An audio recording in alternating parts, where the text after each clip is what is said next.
Hi everybody, I'm Phil Fatika and welcome once again to the Millcreek Government Channel. This is Channel 9. The gentleman sitting next to me is a very familiar face. This is Rick Liebel, and Rick is from Safenet. Rick, always a pleasure to see you. It's a pleasure. Tell me, Safenet, what is it? I know it's a big building on French Street, but what is it? What do you do there? We're a domestic violence safety network. Okay, domestic violence safety right. network. We assist and help all victims of domestic violence. Okay. It's women, children, and men. Okay, and men. And men. And men. Right.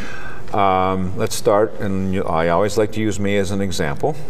Phil, I got beat up by my wife, and we've had a very difficult relationship. It finally culminated in violence, and I want to come for help. What do I do? Well, I think probably the most important thing to say first is anyone who comes through our doors, it is strictly confidential. Okay. And when you say doors, where exactly are you located? If you come through 1702 French Street, right, and go phone number, website?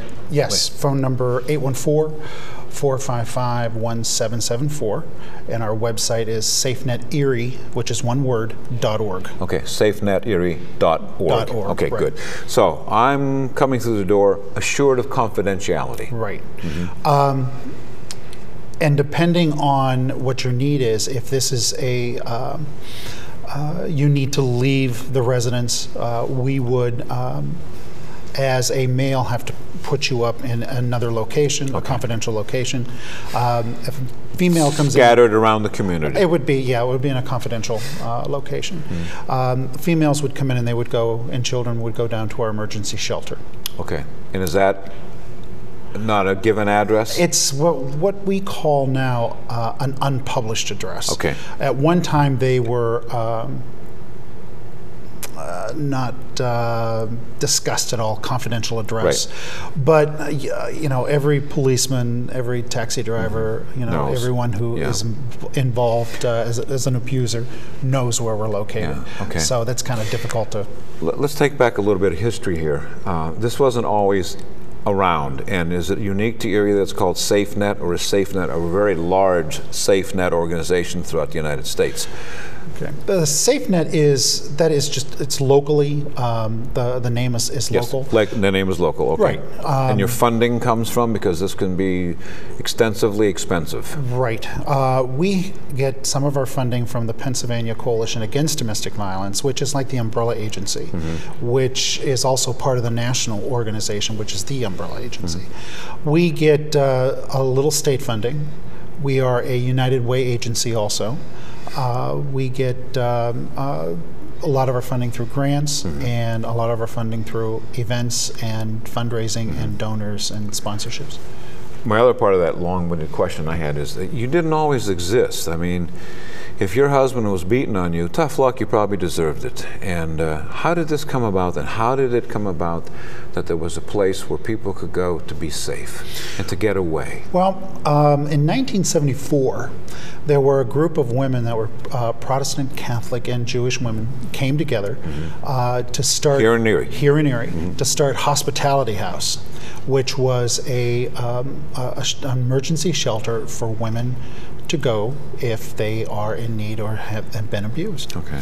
And from there, it's just kind of grown a lot over the last 36 years, to the point to where we are the agency that we are now, that we see men, women, and children.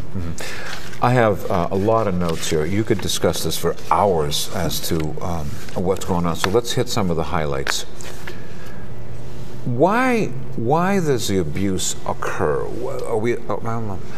Is it occurring more now than it did then? Are you seeing more incidents, or are they being reported more? I think a lot of it has to do with being reported more. It's coming out of the closet. I mean, there is, there's a lot of, at one time there was a lot of shame to it, a lot of self-blame. I deserved it. I did something wrong. I did something wrong. Please take me back. I didn't mean it. It won't happen again, kind of. Not to say that still doesn't happen. Right. But, and I also think the visibility of Safenet over the last few years too has helped that the community now knows that we're here, what we do, and how we how we go about helping. This is a non-discriminatory practice. It doesn't matter if you're white, black, pink, orange, green, yellow, rich, poor, Hispanic, African American, Italian, Polish. This happens everywhere, right? You've about covered it. Yeah. This table where the world, it's happening here. It's not just happening to those people over there. And what can you expect from those people over there? They're animals anyway. And right. Yeah. I mean, we've had people from that come in that have, that are new immigrants, people that have come to us in Mercedes. Yeah. It's across the board, totally across the board. Real open-ended question here then. Is there a major cause for this? Economics, job loss, alcoholism? I'm the man. That's the end of that ball game, honey. I want my dinner on the table, and this is it, and this is the way it's going to be, and you're going to have babies, and that's it. I mean, a lot there, I know. Well, we see that the economy has a lot to do with the increase in domestic violence.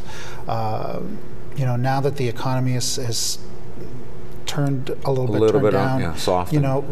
We see a rise in domestic violence. Okay. Holidays, we see a rise in domestic violence. Really? When it gets very hot, we see a rise in domestic violence. When it gets very cold, we see a rise in domestic violence. I think the police could substantiate that. Oh, I know they hot, can. Cold, yeah. And so, and we have noticed over the last few years an increase also. And like I said before, that's really hard to judge if locally that has increased, or if just the visibility of Safenet is still, people understand what we do and so on. But, over the last few years, we are seeing more women, we're seeing more children, and we're seeing more men. Children seem to be, directly or indirectly, the bottom line victims of all of this, and that's so sad. Do children of abused people become abusers? Do they see it as a normal growth, or do they just absolutely don't want anything to do with that kind of behavior whatsoever? That's a very broad question, I know. Studies show that if there's violence in the home, it carries on to generation. It's a generational issue. Right. And that's where we need to start is with the small children, and reiterating to them and showing them that violence is not the way to go. That we have a program for children called Hands Are Not for Hitting, and with the small children. So that's where we really need to start to stop that generational abuse. Yeah. Beside the physical abuse, is it motivated by drug and alcohol? Does that play into it too? Is that a part of the reason why people can point to and say, well, when he's not drinking, he's okay, but when he's drinking, he's terrible? Yes. Yeah, it does. I mean, there's not only the physical abuse, but there is the emotional, there is financial, there's psychological. If you have pets in the house and someone who is involved in an abusive relationship, if that person wants to leave, they could say, if you leave, I will hurt the animal. I'll hurt the dog. Or if you leave, I will hurt the child. A victim leaves an abuser on an average of 7 times before they leave permanently.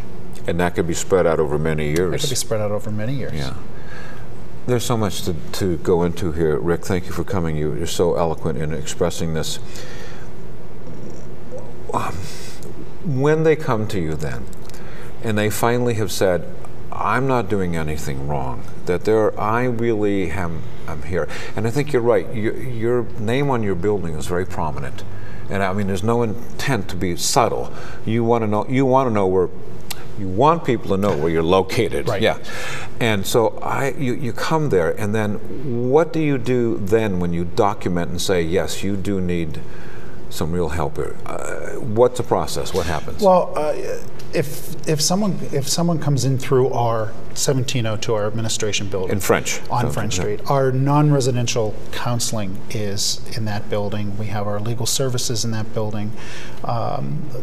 And our administrative offices are in that building. If someone comes in through the door and says that there's an issue and they need to talk to a counselor, there's a counselor available, or if they come through our 24/7 hotline, there's a counselor available 24/7. So the process is more than just somebody coming in there and then having a quick evaluation. This could extend out over many weeks or months to say, we are going to remove you. You need to be removed from this situation.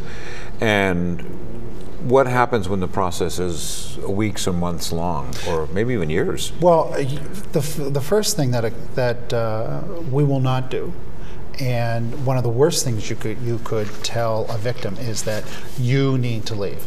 Okay. The victim needs to make up their own mind that it's time. One of the worst things you could say to somebody is, you need to get out. You need to get out right now. Okay. Our counselors are there to help, to guide, but we are not there to make any decisions for them. That has to come from the victim. From the individual. Absolutely. Okay.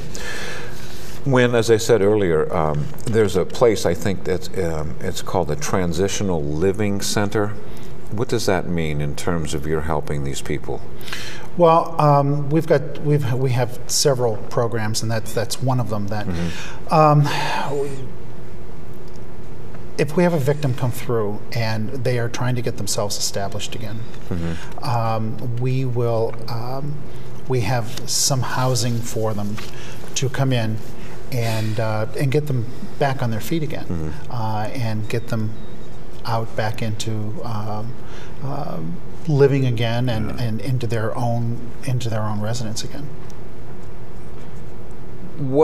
How do you handle very delicate situations where, as you said, the child could be punished here, or the pet, and you are a neighbor and you're observing this abhorrent behavior, whether it's physical or mental abuse?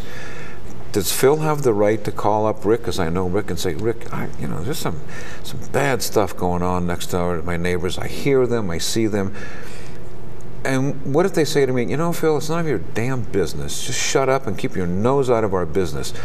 What do I do? How can I say, no, this is not good? He is hurting her, or he is hurting the children, and I know that for a fact.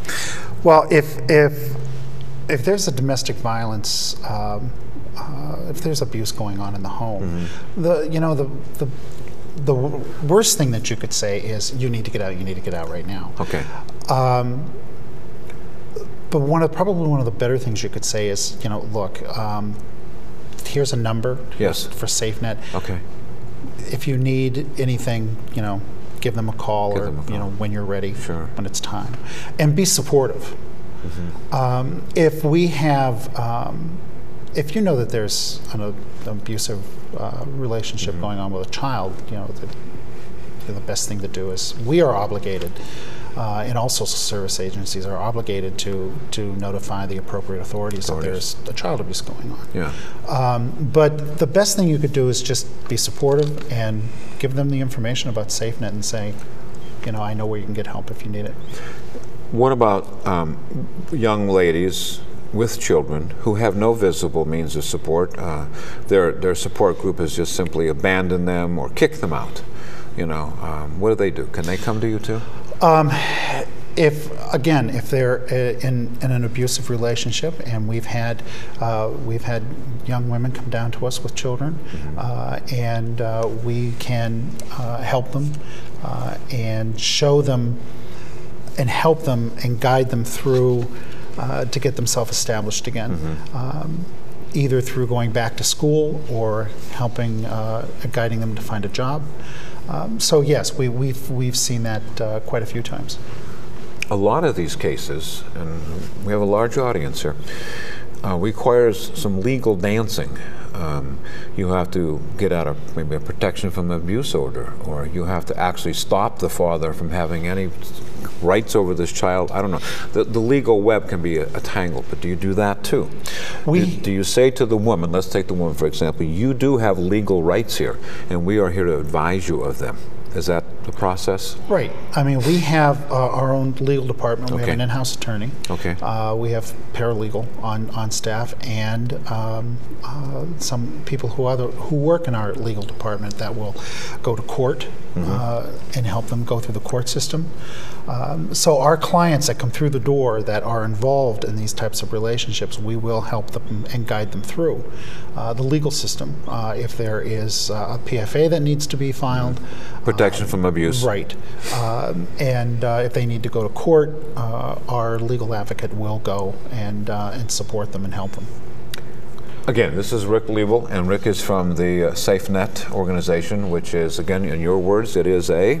We're a domestic violence safety network. Okay, almost a safety net. That's right. So well named. Right. Well, let's say though that through your efforts and Safenet's efforts, that the relationship is perhaps worth saving. Do you provide any kind of counseling as to, yeah, everybody has problems in relationships. Do you give them that kind of a hope too and say, yeah, we think that you're right. This is something that is, I think, with a little bit of counseling from us or a little bit of legal advice from us, you can learn how to get the pitfalls and not be back here? Do you do that? Well, again, we will not tell them what to do. Okay. Okay. And we will help them and guide them along. But as I said before, a victim takes several times before they will actually, up to 7 times, before they'll actually leave an abuser. So we've seen, we've seen people come in and out several times. That to me is, wow. 7 times. That can be a long stretch of period of time too. Sure can. It can be physically. You can be losing. Get bruised.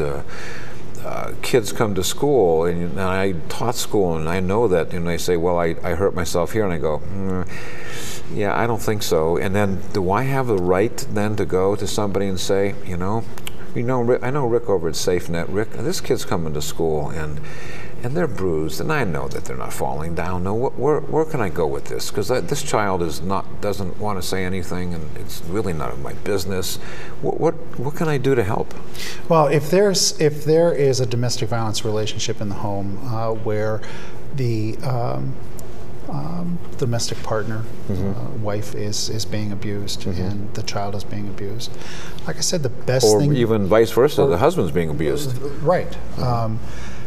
The best thing you could do is be supportive, make sure that they have the information about Safenet, and they can call 911, they can come to our shelter, they can call our hotline.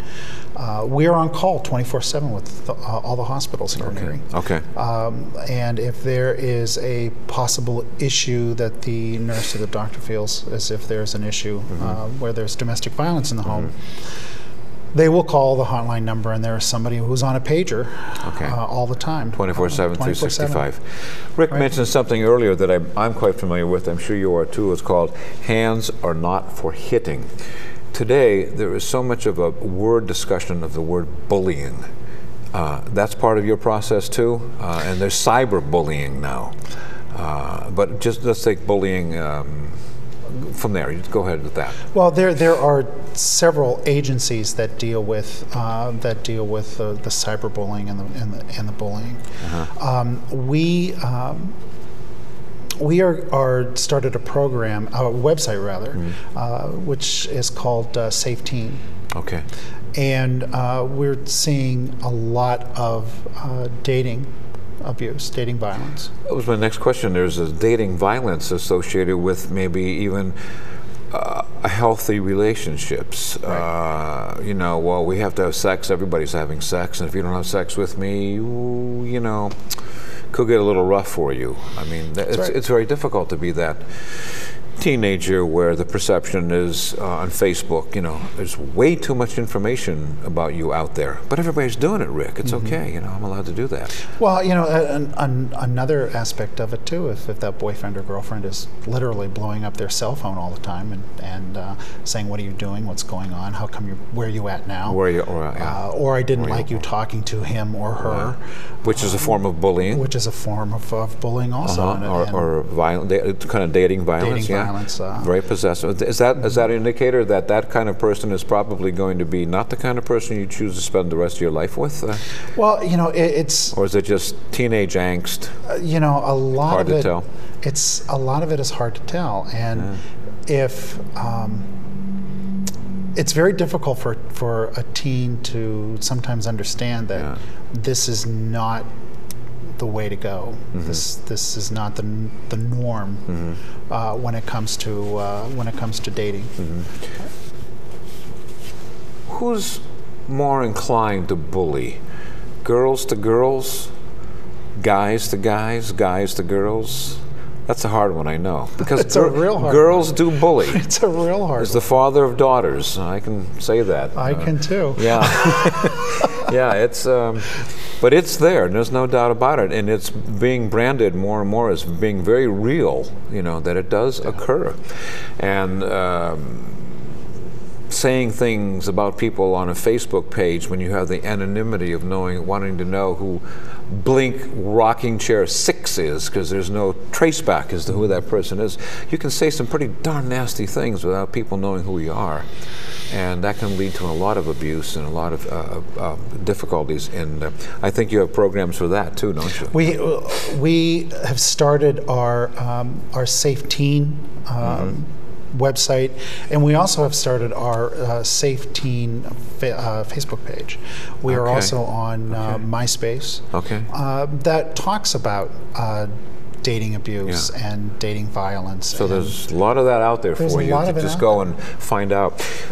Something that I, just reading my notes here, that I didn't know a whole lot about is the fact that these people who are suffering, let's say, business people who perhaps have workers or even, you know, ace salespeople who are going through domestic violence with their clients or their employers or their companies, it's got to affect their day-to-day life, that their job performance just tanks, or I don't know, they end up taking out their aggression on the people they work with, and then it becomes a workplace issue. Is that true? It's very true. There was WQLN here about a year ago premiered Amy's Story, which was about a woman who worked for Verizon Wireless, and her husband